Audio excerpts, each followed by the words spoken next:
آج یہ مطالبہ میں کرنا چاہوں گا کہ اس دن تو احمد خان نے کہا کہ جن حلقوں پہ عوامی نیشنل پارٹی کے امیدواران الیکشن کمیشن کے نتائج کے مطابق دوسرے نمبر پر آئے ہیں صرف ان حلقوں کو کھولا جائے. آج میں اس سے ایک قدم آگے جاتا ہوں اور یہ مطالبہ میں صرف پختونخوا اور عوامی نیشنل پارٹی کے لیے نہیں کر رہا. یہ مطالبہ میں ہر سیاسی جماعت کے لیے کر رہا ہوں. یہ مطالبہ میں پورے ملک کے لیے کر رہا ہوں. یہ مطالبہ میں جمہوریت کے لیے کر رہا ہوں اور جمہوری نظام کے لیے کر رہا ہوں. ایک حلقہ نہیں، پاکستان کے تمام حلقوں کو کھولنا ہوگا، تمام حلقوں کو. اور گنتی سے کام نہیں چلے گا کیونکہ گنتی تو ابھی تک آپ نے پوری کر دی ہوگی.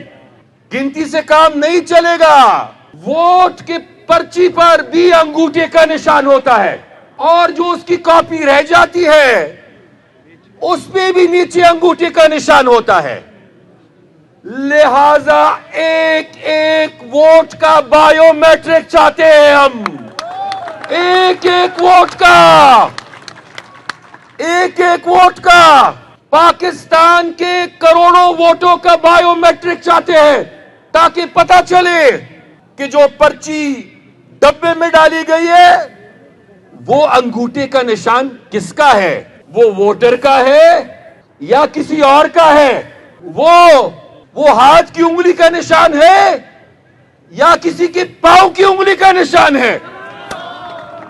وہ انسان کی انگلی کا نشان ہے یا جانور کی انگلی کا نشان ہے؟ وہ انسان کی انگلی کا نشان ہے یا جنات کی انگلی کا نشان ہے؟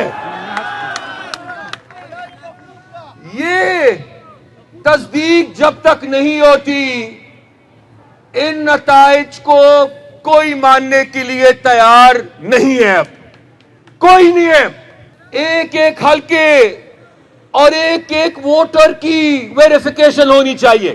اور ہمیں الیکشن کمیشن پر بھی اعتماد نہیں ہے. اور بند کمروں میں اگر یہ تصدیق ہوتی ہے تو ہمیں اس پہ بھی اعتماد نہیں ہے.